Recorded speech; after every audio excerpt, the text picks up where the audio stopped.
All right, we got some people registered and in and on, and I think Scott's. Just have a quick announcement before we get started. This session will be recorded and it will be distributed to attendees and to registrants only.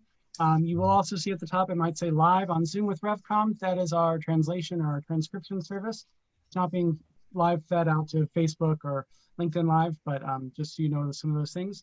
If you need anything, have any questions, concerns, feel free to hit me up in chat. And I'm here to help, and have a great program, guys.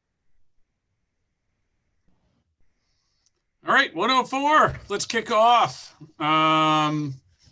Thank you all, and there'll be more popping in here. Like Scott said, we've got a solid registration, but we're kind of excited. Two quick announcements, or one announcement and then an intro to our key speakers here, Danis. But, you know, many of you know us, but please check out for example, our news site. It is the most comprehensive bioscience news site for stuff that's happening, certainly in Ohio. And just to highlight a couple things that have popped up there in the last week or so, let me yak about gene and cell therapy, which Ohio is a leader in. And Nationwide Children's Hospital in Columbus has done a magnificent job over the last decade. Cleveland's got a whole new innovation corridor and healthcare corridor. They have a Center for Regenerative Medicine. Don't know how many people know, but Cincinnati Children's Hospital is the consolidator to all rare disease clinical trials in North America. That's cool. But most recently, Dayton Children's entered the mix with an amazing clinical trial around Canavan disease. So Ohio is kind of up at the top, but this stuff is on our news site. Let's go to Cleveland, Indago. Let's go orthopedics. They're in the top 5 of a Shark Tank related orthopedic competition. Kind of neat. They've been around a while. So I don't know. Airway Therapeutics. I try to round out the state. Cleveland, Columbus, Cincinnati. Airway Therapeutics has a new IND with the FDA dealing around COVID-19 and some respiratory disease. So, and there's like 1,000 or 10,000 more. So please check out our news site. As many of you guys know, BioOhio kind of, we're very eclectic. We focus on entrepreneurs. We focus on med devices, diagnostics, drugs and pharmaceuticals, IT, health IT at least, digital health, a little bit of ag bio. Then we start to integrate that with intellectual property, regulatory, reimbursement, talent. Those are kind of things we do every day. But guess what? None of this happens unless they're manufacturing something and they've got a lab or a site. And I think it's so cool that DANIS company here kind of came and wanted to make themselves a little bit more well-known. And they said, you know, we noticed you guys haven't done much with how to build a lab, how to build a manufacturing site. So you're going to hear a lot about it. Hold on tight. There's a lot of really cool information. Take notes, but don't get anxious because we will share the slides and the information with you. So that's it for the BioOhio intro. You guys are up. Oh my gosh, this is going to be cool. Let it go. Pat, I think you're up. I think. Thanks, John. I think that's right. I guess we're going to advance the slide to the next slide. Good afternoon, everyone. Pat Larrabee, founder and president of Facility Logix. Facility Logix builds bio. What that means is if you're a life science, med device, other sort of similar industry company and you need expanded space, We can help you from start to finish in terms of providing expertise that extends your organizational chart and offers you subject matter help throughout the process. We've worked in a number of markets across the US.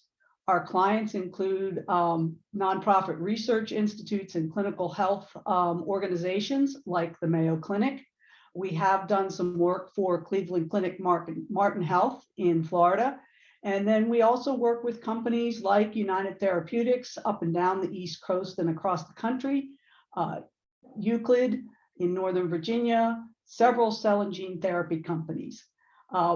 Through the course of our 17-year history, we've had the opportunity to work with a lot of the leading service providers to this industry that are involved in delivering facilities. Everything from architects, engineers, contractors like DANIS, to specialty vendors in environmental management systems, validation services, and equipment procurement. We're excited to be part of this afternoon and share our knowledge with the BioOhio membership. Good afternoon, everybody. Dustin Rohrbach with DANIS Construction here. I'm the Vice President and Leader Operations. Excited to be here today, and if we deliver half as much as what John set us up for, I think we did our job here this afternoon. So thanks for the great introduction, John. Leading the operations here with DANIS in Columbus. I've been fortunate to work on this space many times. Early in my career, working on a lab at Ohio Health, and then we moved on to a joint venture, a pair of cyclotrons with Cardinal Health, a joint venture with Cardinal Health and Ohio State University, and worked with several projects in the pharmaceutical development distribution centers as well. So it's really exciting to see the Columbus region embrace this market sector, and pretty exciting to think about what the future is going to hold for Columbus here with that. So also with me here today is Jamie Stevenson. Hey all, I'm Jamie Stevenson, Project Director here at DANIS. I've been in the business for about 25 years now, and I'm leading our life science market sector here in Columbus. And, fortunately for us, Pat and I have had the opportunity to collaborate on a small volume solids project pharma here in Columbus, and some early conceptual budgeting. And then more recently, we're collaborating on an early CDMO development. Some of our other experience here in Columbus, DANIS is one of 3 MSA contractors with McKesson National. So we've done a lot of cancer treatment projects with them. As well, we have actually worked with a core BioOhio member, AtriCure, and built their headquarters and their lab and research space.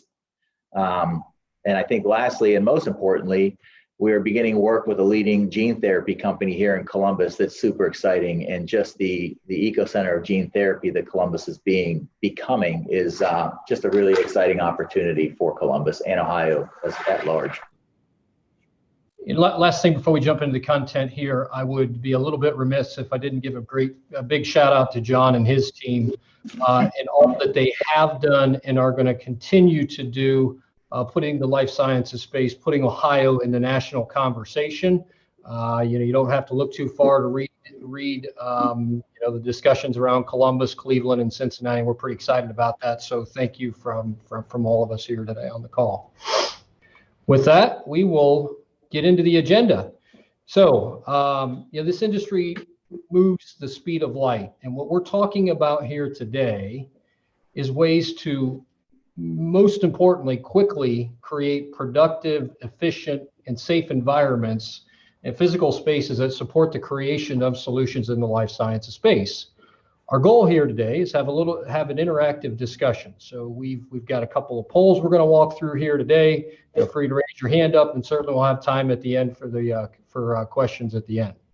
We're going to start first off by talking about types of lab space and what the folks on the call here today need is what type of lab space is needed. So we're going to do that with the poll. We're going to talk about the business plan. We're going to talk about the components of creating a viable business plan from pre-startup on through funding and development, and moving on to operations, how we wrap up this business plan and all the components of it. Total project development. There are a lot of unavoidable soft costs in creating a space like this, in bringing a facility online, and we're going to review that. And lastly, we're going to talk about the very, very critical piece of these projects is transition to operations and a validation component to it. FDA validation, CGMP, pick your favorite life sciences acronym. Each one of these has specific requirements, and we're going to talk about each one of these spaces and how we funnel these projects into each one of the requirements so we can make sure the validation process is streamlined as we've done several times in the past. So with that, we'll start off with a quick poll. I think Pat's going to run with it here. Sure. Thanks, Dustin. So you've heard a little bit about us. We want to learn a little bit about you, so that we understand our audience as we advance through the rest of the program this afternoon. We're going to share a brief poll. I think it should be up on the screen now. If you are a life science med device company yourself, could you share with us which stage you're at? If you're a service provider, perhaps you could share with us what stage your clients are at. We will share these results shortly and move on from there. Thank you all for participating.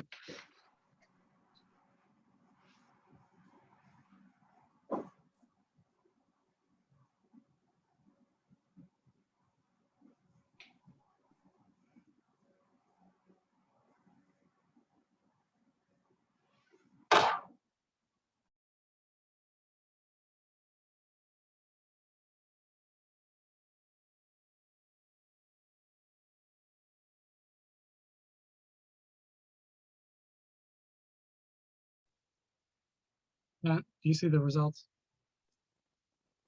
I can. I thought John was going to Oh, share this, sorry. but I'll be happy to. Sorry about that. No worries. So if everyone can see the screen, the poll results, it looks as though 36% of the respondents are in the startup stage. You're just getting going. Maybe you're two researchers and a business plan, and you're looking for where to land. So that's good to understand that we've got several representatives in that particular stage. The largest stage is the largest response is 57% in where you're in existing facilities and you need to expand or you need to renovate existing facilities. So that comes with its own share of different sort of challenges and problems that we'll talk about. And then lastly, a small percentage of you, the smallest percentage, about 7%, are actually moving toward commercial production. And so that comes with it another inherent set of challenges and factors that we'll address this afternoon. Recognize that these percentage numbers are sort of based on the number of respondents. So the more people we have vote in the coming polls that we have this afternoon, the more reflective those numbers will be for everyone.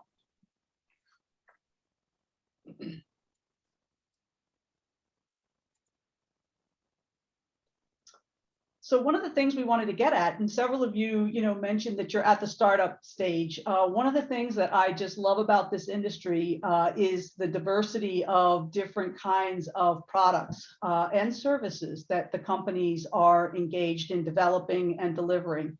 My background actually comes from the science side of the table, and I worked at a life science startup for the first decade plus of my career. And it's been since that time that I've really focused on the built environment needs. But for example, with that level of background, if you're a cell and gene therapy company, oftentimes what's important is thinking about the concept of building out rather than building up. Sort of historically in this industry, as companies moved to the clinic and then beyond the clinic to commercial production, it was always a consideration about scaling up rather than scaling out. So that presents a different set of challenges that your development plan will need to address.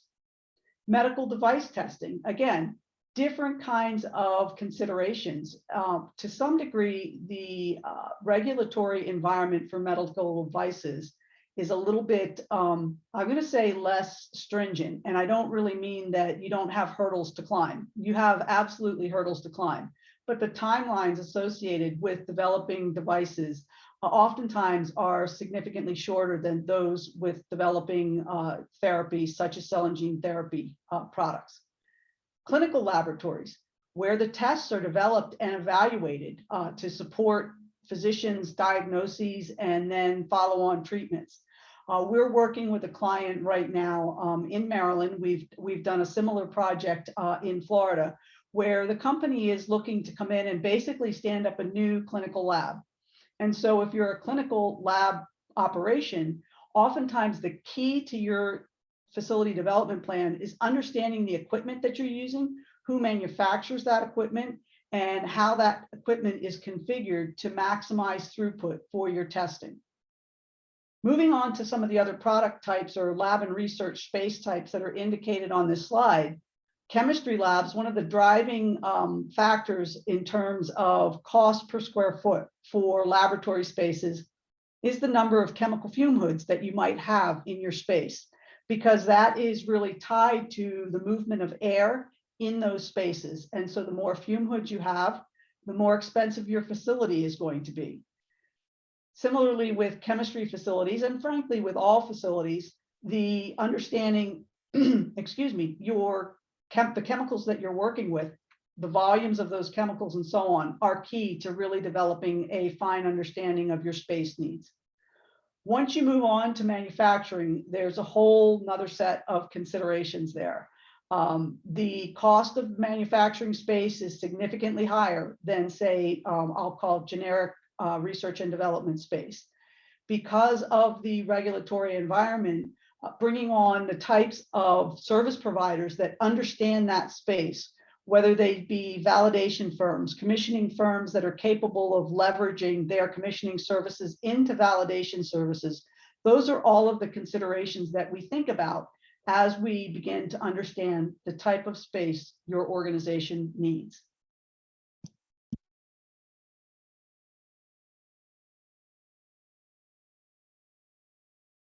Hey, Pat, I'll comment really quickly. I was just kind of smiling at your comments there, because for so many years, I would say to people that, let's say, that are not necessarily in the industry, it's like, well, all right, so when you have your new device or your new drug, please do not use your homeowner's insurance broker for that clinical trial insurance.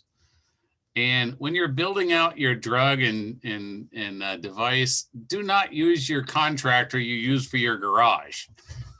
It's just a different skill set and a different capability. So I was just smiling when you were saying some of that. It is unique, it is special, it needs some specialized expertise. Yeah, to your point there, John, it's actually what we're going to move into here. So we're going to talk a little bit about the business plan, which is a wildly important part of this component of development of the space.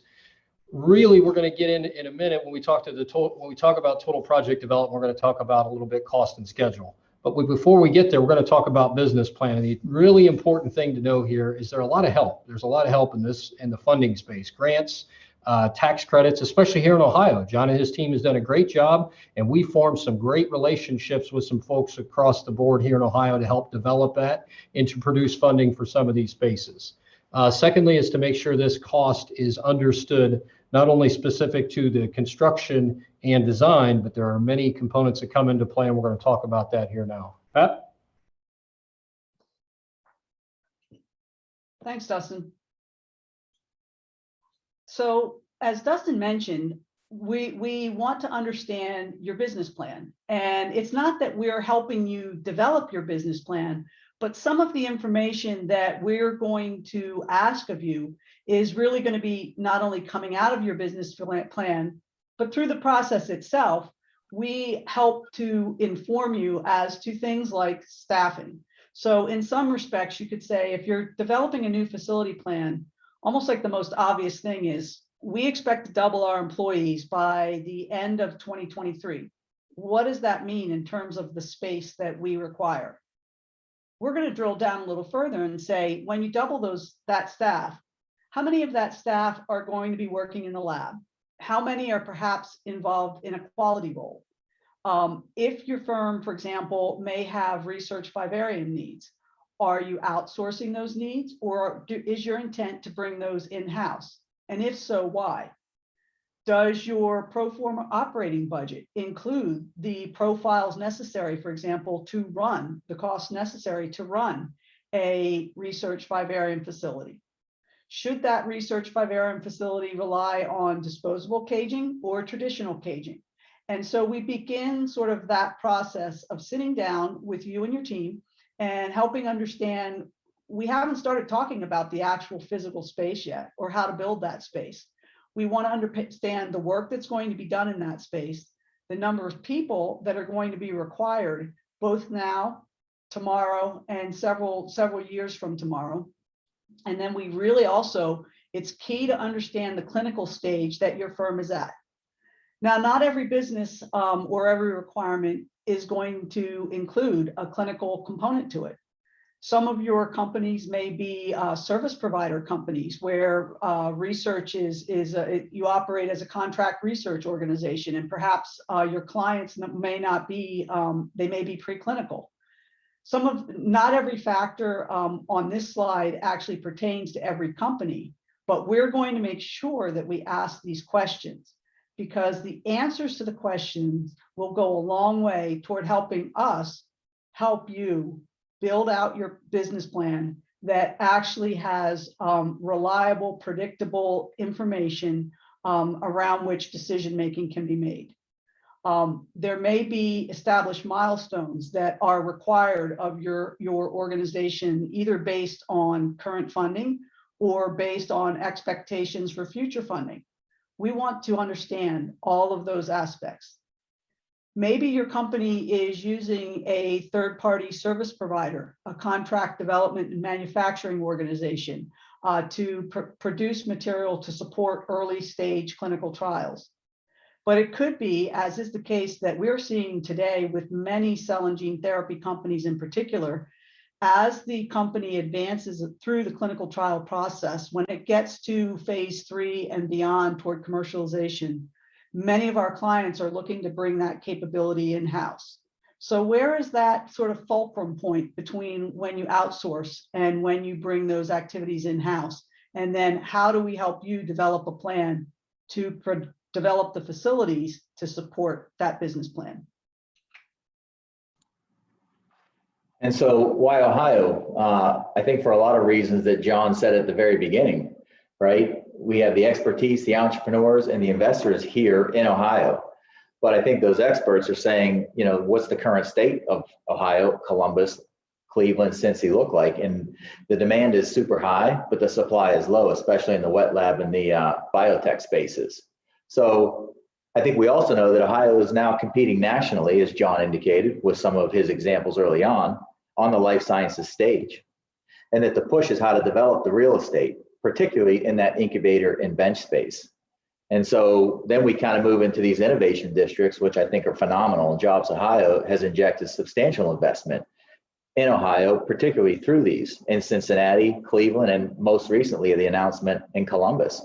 And in each of these districts are going to have, you know, at least $1 billion in economic impact, which is great for the economy here in Ohio. Each of these innovation districts are connected to leading educational and healthcare research institutions as well. And I think, you know, from what we're hearing is that the West Innovative District is looking to quickly develop some office and lab space as well as a bench space. And this bench space is kind of unique. It's a unique concept like BioLabs is doing in North Carolina and other places where researchers can actually rent out a bench space at a much cheaper monthly rate than actually looking into getting into building a future lab until they're ready, until that time comes and it meets their business plan. And I think the other side of this coin is exciting is on these future investments. Cincy, Cleveland, and Columbus are all led by strong entrepreneurs and venture capital firms, and that's evidenced by Drive Capital's investment into Forge Biologics coming online here in mid-2021. And then we have Andelin as an affiliate of Nationwide Children's, been in the papers a lot lately, and they're just leading in the gene therapy, as John mentioned earlier as well. They've broken ground to expand in their phase 3. And I think the success of that is even further supported by Paul Biologics making a further investment into Andelin, as we've just recently read. So all really exciting stuff on why Ohio.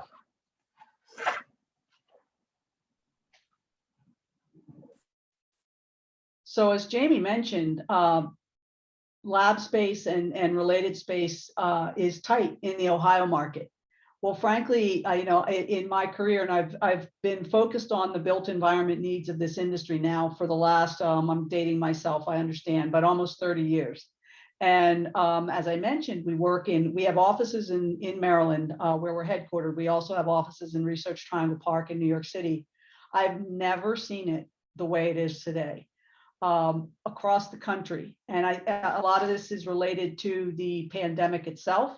And sort of post-pandemic planning factors. And my apologies, there's a printer going in the background, so I hope you'll be able to hear me clearly. To give you an idea of site selection and market factors, as we're talking about supply and demand, we were working with a client earlier this year who had a multi-state site selection.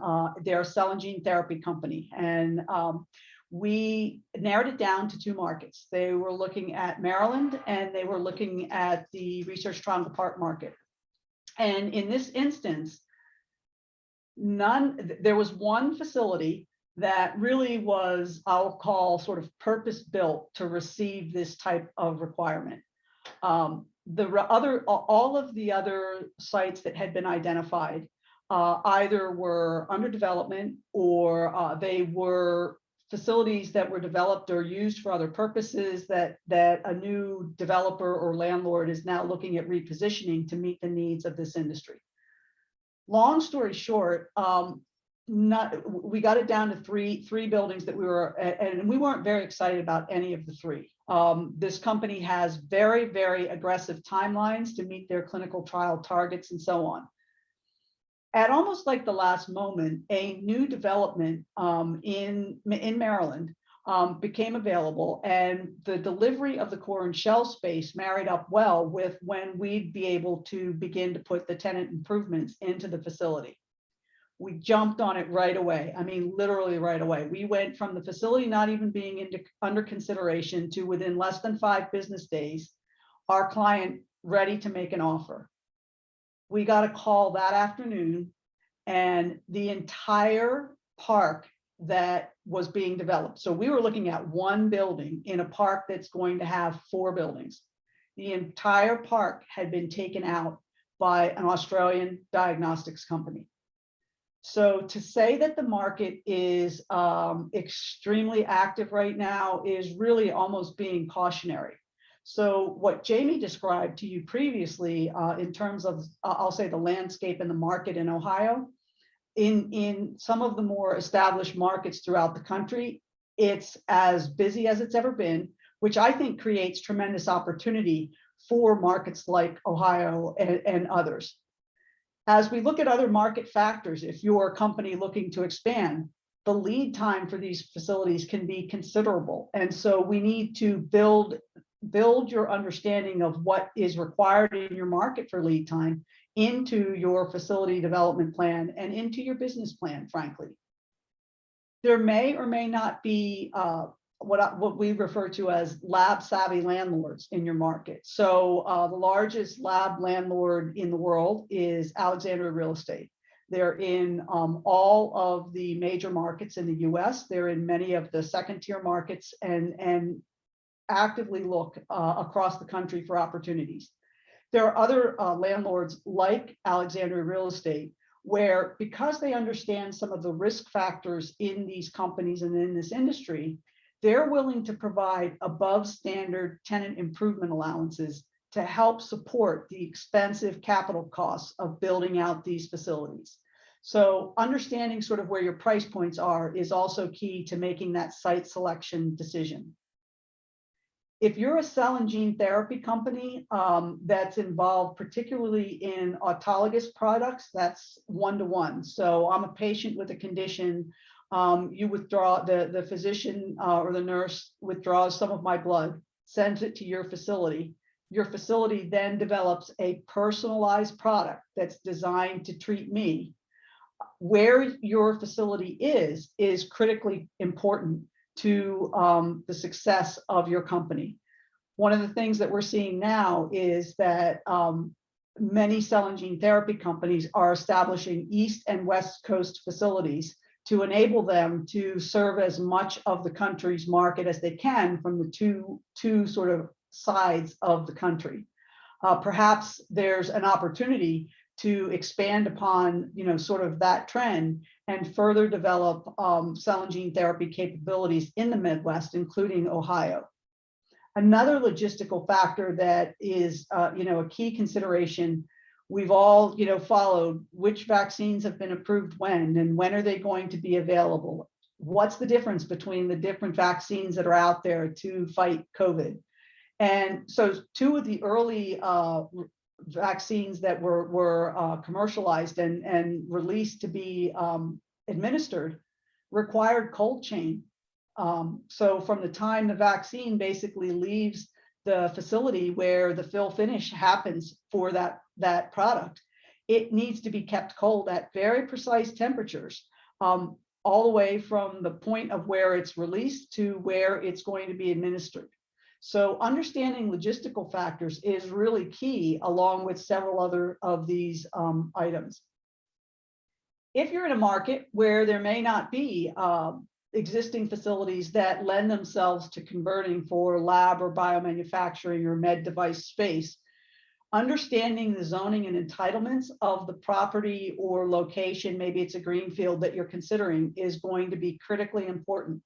Because if those properties are not zoned for this type of use, the amount of time it could take and the expense involved to revise that zoning to enable what you want to do to take place there can be very, very lengthy and expensive. And then we all know the risk inherent in this industry and the amount of time it takes to deliver these products and therapies and diagnostics to the market. A lot of capital outlay happens long before the revenue generating event happens. So finding means to balance that risk and outlay is something that really should factor into the site selection decision.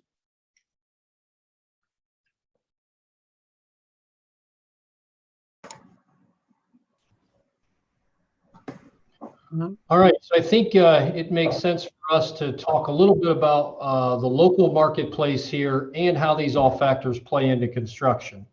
So what's very interesting, you think about what's happened here over the past year, the life sciences space essentially has taken the world stage, and it was shifted into overdrive to solve the COVID problem. Others remained sheltered in place, and we all learned what an essential business was and was not, and all the differing opinions of who should be in that category. Anyway, what ended up happening is construction was deemed an essential business here in Ohio, and not all manufacturing was across the country. So commodity and construction reserves were essentially burned up throughout last year. Supply halted and demand stayed consistent, and in some regards, it actually increased last year. There's really two lasting effects of this, at least for the short term, and we think actually for the long term on some of these. First and foremost, we've seen unprecedented price increase in raw materials that are feeding into every part and piece that goes a part of the construction project and the equipment that's going to fill the space as well. So having a plan to manage this has been critically important, and what we've started to do is devise national agreements really to do two things: to curb the cost increases, and secondly, just ensure we got the material. Some of these, it doesn't matter which price you're willing to pay, you're not going to get them unless you've got your spot in line, and so we started to carve out some national agreements on that. The second lasting effect that we have seen from last year COVID environment is that the more complex the piece of equipment is, the more uncertainty there is around the lead times in acquiring the equipment. It really only takes, so as we look at an air handler that's going to be supplied to a project, and in a real case, we were buying cyclotrons on a national account that we're working on the East Coast. It only takes a lack of a computer chip coming from China for the whole project not to come together. And so what we have learned in the past 12 months, especially in this space more than others, is how important it is to have essentially management on steroids and have a protocol with each and every one of these manufacturers to make sure we're going to have all the parts and pieces here to deliver on the space, to make sure everybody can deliver on the investors that are involved in it as well. Jamie, anything else you want to add on to that? Yeah, I mean, from a logistical factor, from a different standpoint, again, why Ohio, focusing on that. Ohio is home to 11.7 million people. It's within 600 miles of half the US and Canadian population, which makes it super attractive. And there's even an independent third-party study out there that validates Columbus and Ohio as being that secondary life science market sector against its peers like Cambridge and San Francisco and the Research Triangle Park in Raleigh. You know, Columbus, Ohio in general offers a phenomenal quality of life, cost of living, cost of real estate is significantly less than the peers. But what they also validated that there is that need for the real estate, there is that need for quick bench lab space. And we have phenomenal institutions here. We need to continue to keep those people, recruit them, all the talented individuals coming out and keep them here locally in Columbus and Ohio. And then when you're talking about kind of those zonings and entitlements, right, we need good partnerships, and we have those with leading economic development teams here in Ohio, starting with One Columbus, Ready Cincinnati, and then Team Neo up in Cleveland. And I think those strategic partnerships are essentially valuable for all of those things that Pat was talking about earlier on the zoning and entitlements. Hey, so Jamie and Dustin, you guys obviously play around the country in different markets. So when some of your clients kind of, you know, they're plugging these numbers into a spreadsheet for site selection, and you're an element to it. Where do you see Ohio play? Are we a little bit more cost effective than others, or not? When they plug in the numbers, the site selection people, these corporations, where do we play? Well, Dustin, yeah, I'll let you take that, Dustin, because I think with your peer group, you've got good answers there. Yeah, so we're involved in a peer group across the country, and we compare a lot of cost models from what it is right to build right here in Ohio, and we got several other checkpoints. One of the benefits, and I think part of the reason that we're seeing Ohio being brought up on the national stage is the fact, you look at the number 2 and probably 3 regions where these facilities are built: Boston, Sacramento, and down in North Carolina, maybe to a little bit lesser extent. The big benefit is you look at a cost of any one of these facilities in Boston or Sacramento, and you've got several points reduction to build it here in Ohio. So that is to build the facility. And secondly, I think what everyone is seeing is that you bring your people here, just the simple cost of living here is much less than it is in these other regions. So it brings down not only the cost of facility, but also the cost of operating the facility, and potentially, gives a little bit better livelihood to your employees as well. And I think that's starting to resonate to folks that are considering Ohio. Especially if they like snow in April. Right. Who'd ever thought? Okay, so we have talked about the different types of labs and how we funnel those labs into the different jurisdictions and what is required to get approved. We've talked about everyone on the phone and what everyone on the phone thought the different facilities is that they specifically needed. We went through the key components to creating a business plan. It is a time now where we need to talk about money, and we have to talk about schedule, 2 very critical pieces of this, and then we're going to talk about our transition in operations. But before we talk about project development, I told you we're going to keep everybody awake today, and we fully intend to do that. So we're going to start with a poll here today. All right, so the poll is, what are you most concerned about? We talked about developing a new space. So now when you think about it, what are you most concerned about? Is it A, the project cost? And in each and every one of these, we're referring to the overall. So the overall project cost, the overall timeline to bring the facility online. Is it the cost? Is it the personnel that are involved in facility operations? Or D, not applicable because you're not in the space of developing new spaces. Maybe you're a supporting entity, kind of like we are as well. So, all right, John, you want to give them the news? Hold on, I'm trying to. Wow, it's pretty And I don't know if people can actually see this because they can see the questions. Maybe they can't see the results. It's pretty darn balanced.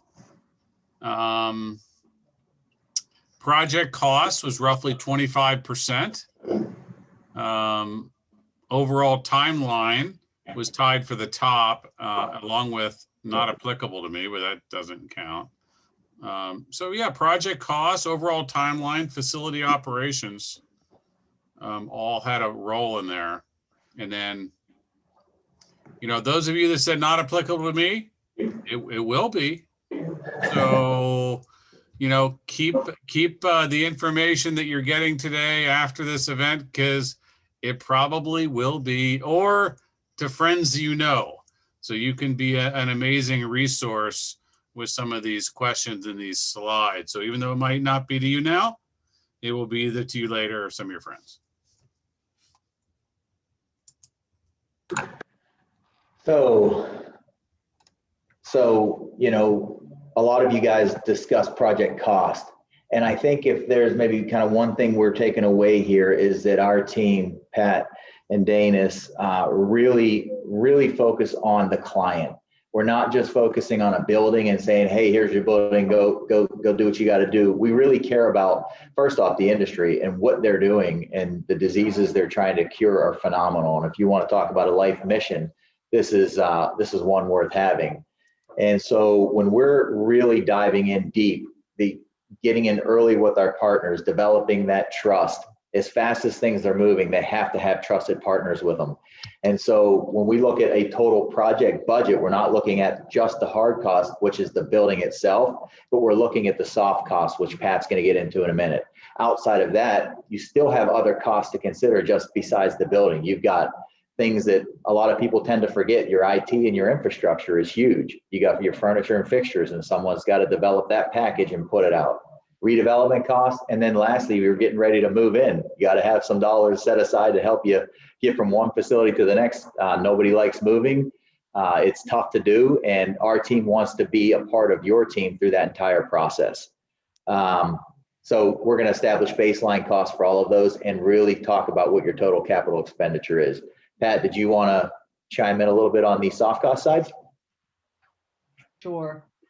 As we've been discussing, it really is so critical to have the right subject matter expertise at your fingertips at the time that you're at various decision points along the development pathway for your new facility.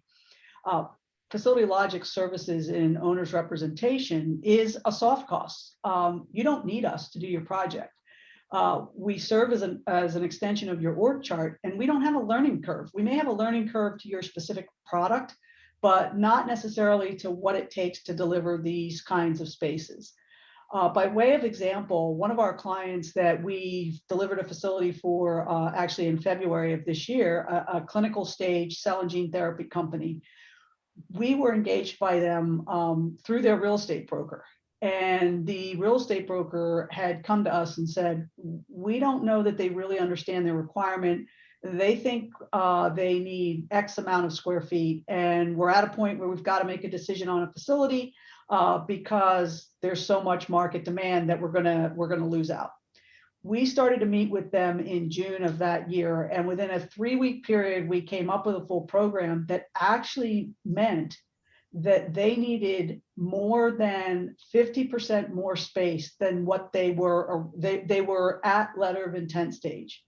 So had they not been advised by parties that understand this space, they would have signed a lease that they would have outgrown, frankly, before they even moved in.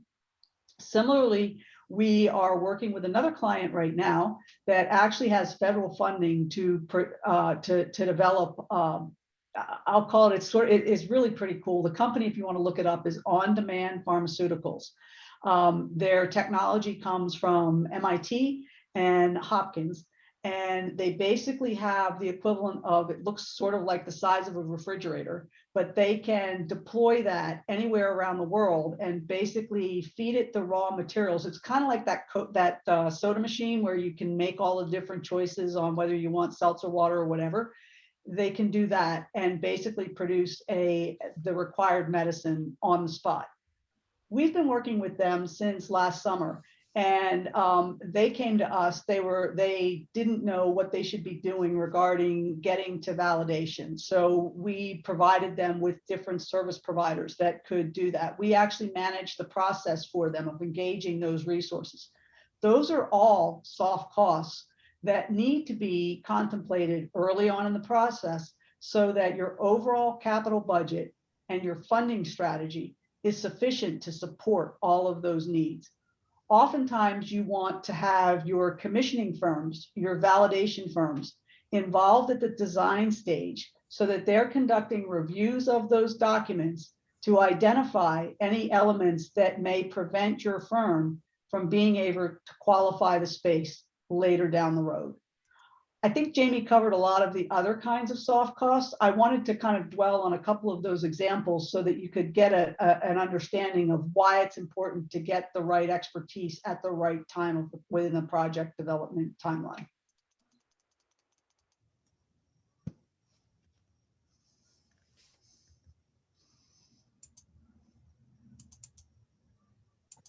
Pat, you're on mute. Got it.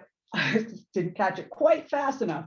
Project schedule. So this was one of the concerns in the poll that we just took as well. So several of you were concerned with the timeline it takes to deliver these facilities. One of the things that we like to do is we like to start with the end in mind. So if your firm is involved trying to get products through the clinical trial process with eventual milestones for completing pivotal trials and then getting to launch, you probably already have target dates or milestones in mind for when you might file that biologics license application and so on. We take those dates and work backwards and go all the way up to the top of this schedule and see what does that mean by way of site selection and the durations necessary to make sure that your firm has had an ample opportunity to kick the tires, if you will, around not only the market that you're currently in, but perhaps sometimes other markets as well to find options that you could then evaluate further. Jamie, you want to take it from here on the rest of the schedule? Yeah, sure. So, great stuff there. Early on, as I talked about earlier, we want to be involved with your team at the very conceptual planning, right? So as soon as the design is taken off, we call that our integrated team approach, where the design owner and Pat and I are all sitting together and really establishing what that conceptual budget looks like. And then we're setting some targets and gates. So as the designer is working through each of the levels of design from concept to schematic, we are validating that budget in real-time estimating. Dustin talked a lot earlier on about the flexibility and commodities and cost. This is where we have our expertise that we know that end cost is going to match where we're at the conceptual level, because we don't proceed in the design without a reassurance that we've balanced up our costs before we get to that next phase. And then as you get through any project, depending on what it is, the example we're showing here is of a small volume solids project that's multi-phase. We're creating GMP space. We're working through GMP existing corridors. So there's a lot going on here.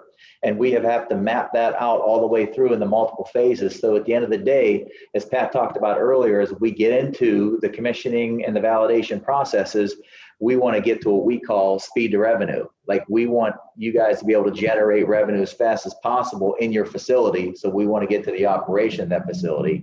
And we don't want to really leave any stone unturned through the process. And we want you guys to be assured that what you spend at the end is going to match what we said we're going to spend at the beginning. All right, so looking at the clock here, we've got about 8 minutes left to go. So I'm going to go quickly, and then I'm going to wrap this up, and we're going to hand it back to John. So we've talked about the different lab space. We talked about creating the business plan, total project development, budget, and schedule. Jamie, if you noticed on the last slide there, showed a schedule, which is very typical of a schedule in this environment. And essentially 50% of the schedule, both in time and number of activities, lived prior to us starting work and after us completing work.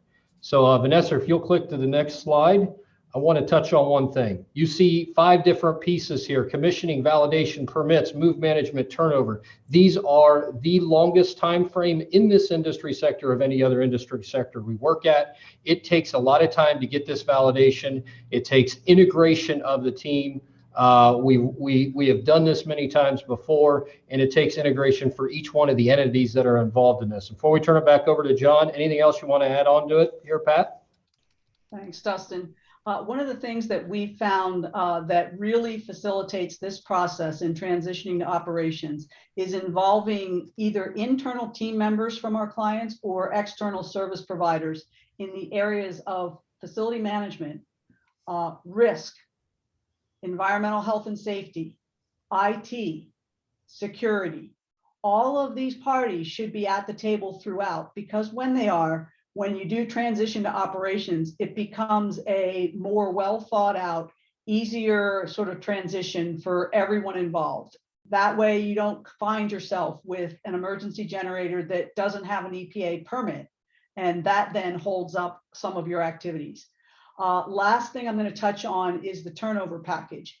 If it is a GMP facility, the turnover package is actually absolutely critical. It's different than any other product type when it comes to what we think of in terms of the contractor turnover package. The turnover package should be developed at the front end of the project and should involve all of the qualification staff and input. So all of the validation staff should opine on that, because at the end of the project, when that package is indeed turned over, it will facilitate quicker time to validation. With that, any other thoughts from the DANIS team?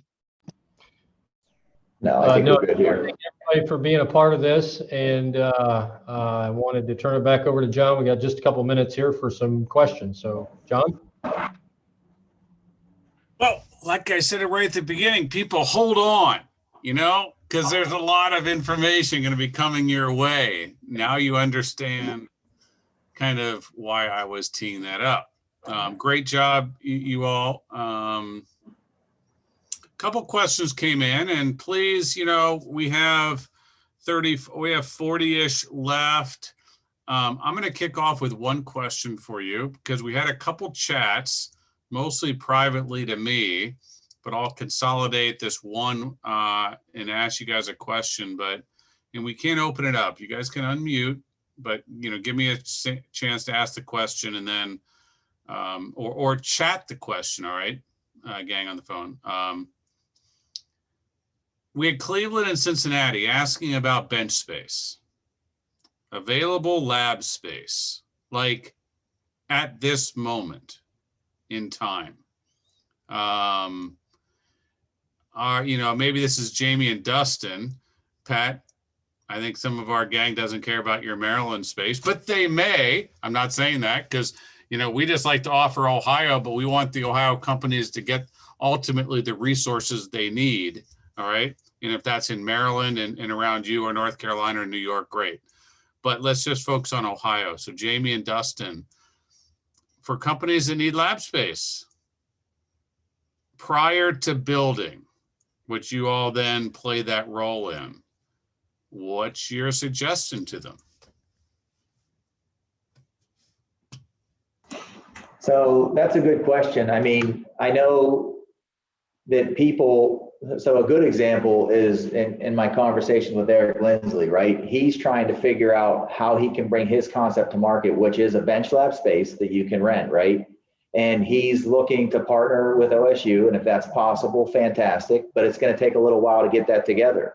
So then there's conversations with the gene therapy company here, and as they're expanding out, can they occupy some of that space? Because to take an office space, and I'm sure Pat can even validate that, it's really hard to then convert that with the hoods and everything else that's going to be needed there, right? So does that mean that they then try to get some space within Nationwide Children's and existing facilities in Cincinnati? Probably so. And I think that's the issue that we're seeing, or at least certainly the experts in this space, is that they're trying to develop this as fast as they can. And I don't think they can develop it fast enough for the need that exists there. So I don't know if that answers your question, or Dustin, if you have an add-on, or Pat, even if you have an add-on there for what you've seen in your market sector. The only other thing I would add on is this industry is as tight as anyone that we're involved in, and it's really all about knowing. We'll be the first to say we're not the expert in finding and leasing the space in labs. We are aware of a lot of it because we're in the space. But the point to make here is that we do have connections to individuals in each of those cities that can help and aid in that selection process. And those a lot of times those individuals are the same individuals that help in the funding and financing and finding the grants that are available here in Ohio. Dustin, I think that's a great answer because, in my career with BioOhio, what I thought was lab space available last month is gone, or last year is gone. In Cleveland, is a good example. There's a Baker building down in the healthcare corridor that was amazing. And they stripped out a bunch of lab space because they needed workforce talent benches. So they stripped out stuff that was the epicenter to a whole bunch of cool biotech companies. And Columbus did the same thing in an island down in the Grandview area. So sometimes they're just gone when you don't realize it. And then others pop up and become available.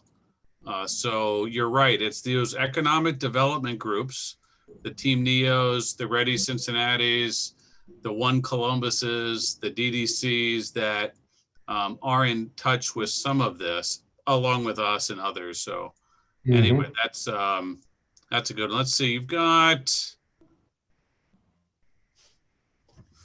I think there were a couple in here. So I have a hard time talking and reading at the same time. I'm not good at that. Pat, you may be able to take that last question about the National or Global Genetic Lab Registration Board. So yeah, sure. So the question is there a National or Global Genetic Lab Registration Board or certificate to maintain and improve standards of practice in opening genetic labs?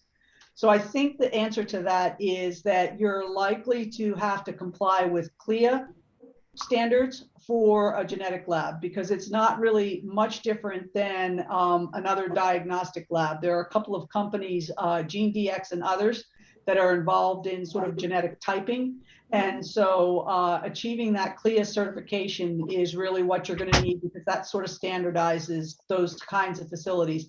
And mostly CLIA is about the procedures that you have to make sure that one patient sample doesn't get contaminated with another patient sample, and that the information that you generate by way of the diagnostic that you're looking at for it doesn't get mixed up with another patient. Did that answer the party's question, I hope? Hey, if yes, not, we don't have a lot of people left, so it's cool. You can unmute yourself and talk live if you like.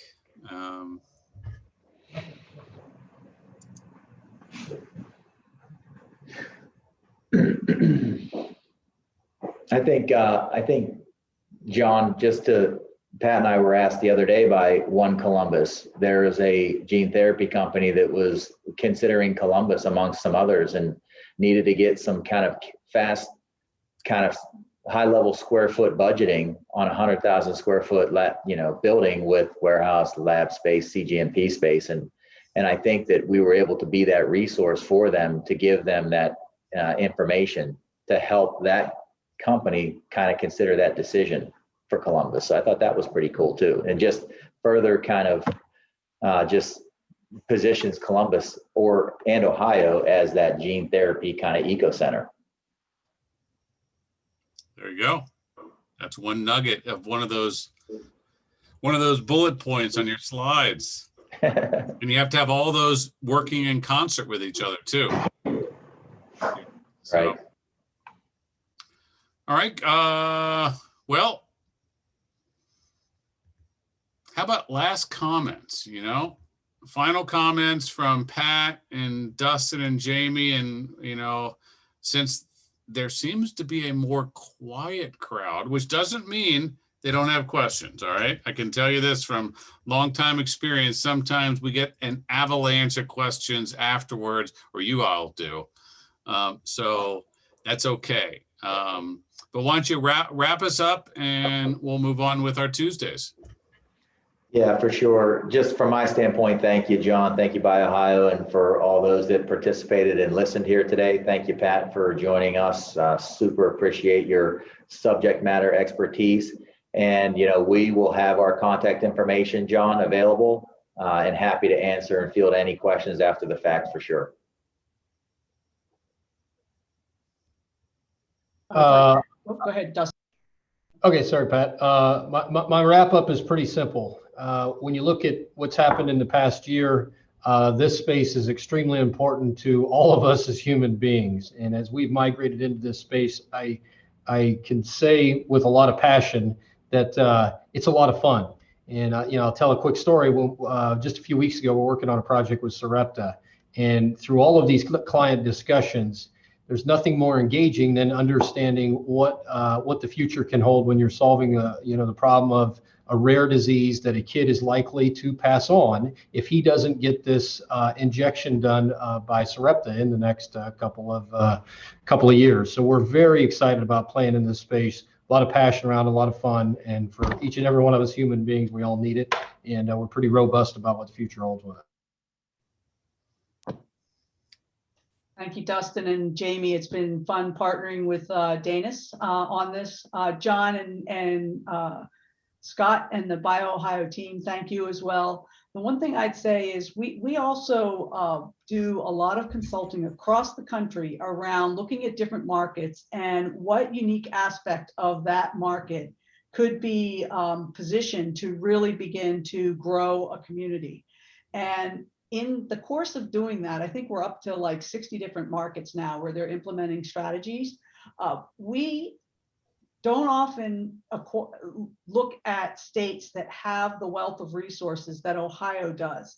Everything from the Cleveland Clinic down to Ohio State and so on. Coupled with the information and the intellectual capability at National Children's Hospital, this is a moment in time that I think the state really is well positioned to take advantage of. And frankly, it's one of the reasons that we were so excited to be asked to join DANIS and BioOhio in this conversation. So let's get strategies underway and start developing space that all of you and your firms can occupy.